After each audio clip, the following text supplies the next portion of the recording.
Lahat tinira mo except sa gitna. Practice lang to eh.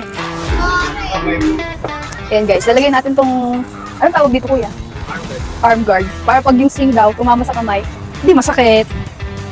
Sana sa pag-ibig yan. May ganun din. Ate Jess ha, ikaw nagpasibuno ha. Ikaw magtama dyan. Sa black kahawa, The right side. naka-side, naka-face sa right side. Paka. Naka-straight kamay. Dito sa lips, yung kanan. Tapos siko, naka-straight. Hilain hanggang sa bibig. Kalawang ay nakapikit. Tapos palaging nakalak na siya. Parang nakalak po. Nalak po siya.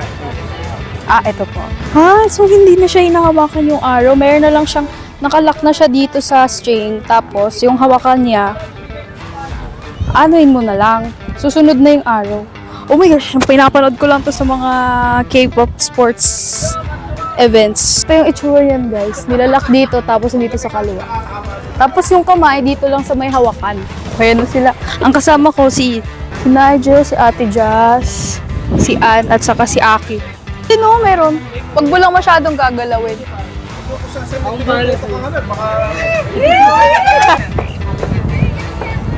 Wait. Wait yan.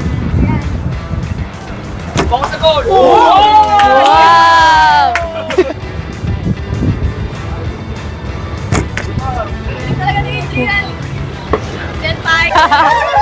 That's mine.